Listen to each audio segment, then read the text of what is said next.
8 dwarves left. That's all. And somehow, this is where a big hobby project could get dangerous, because at some point, the thing you love can start feeling like a checklist.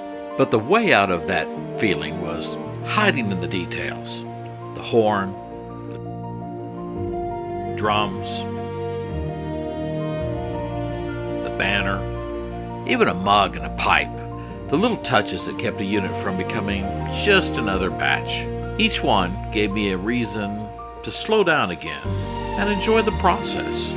Because a kingdom is not rebuilt through one epic reveal, but it's rebuilt one finished dwarf at a time. These 8 dwarves were the last pieces from the battalion box I have been pushing through. In fact, the big push over the last several episodes really came from the Million Miniature contest at Games Workshop. It forced my hand a bit. 40 Skaven came crawling out of the dark. The Dwarf Battalion took shape. The engineers arrived. Floors went down, scaffolding went up, and the mountain changed quickly. Faster than I probably would have chosen if I'd have been left to my own devices. Now, sometimes that is what a project needs. A deadline, a challenge, a slightly unreasonable goal that makes you stop thinking about the perfect order and just start building the world. And yes, I did get the little prize. I do love it, not because I am going to use it all that much, but, bragging rights. Still, that kind of momentum has a cost. Between the end of the school year and the contest, the build slipped into a pretty hectic, out-of-control rhythm. I painted fast, I scrambled to reach the 100, and these last 8 were left on the fringes until it was all over. So, now, it's time to bring them home. The stragglers.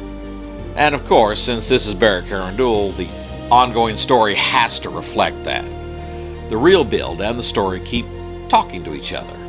So, if the painting table suddenly fills with dwarves, then somewhere inside the hold, the dwarves would notice too.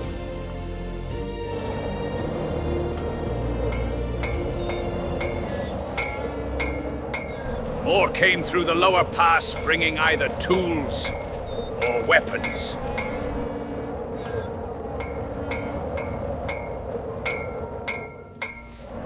They've heard the call. Did the mechanical man of your visions tell you that?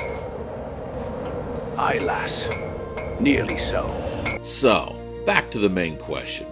What is the answer to hobby burnout? Because I did hit that point. I was sick of looking at Skaven, I was sick of looking at dwarves, and when the contest deadline collided with channel deadlines and algorithm stress, well, I started asking the dangerous question, what is the point? The answer was not to build a more efficient production line. I'd already done plenty of that. I made the deadlines, but barely.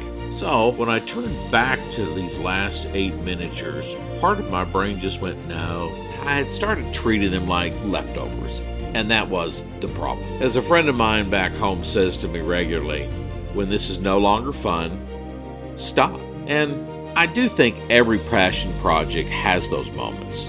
A stretch where the thing you love starts pushing back. In the end, I had to take a second look at what was actually on the desk. The shared work made them belong to the battalions, the same basic language that all the other dwarves had. But for me, the joy came back in the details. The banner needed enough metal and color to feel like it could actually lead a unit through the gates.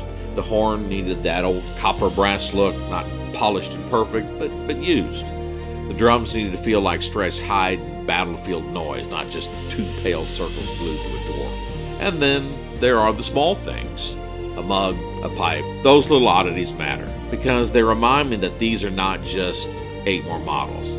They are personalities entering the hold. And that is also why Barak-Karandul has to keep getting wider.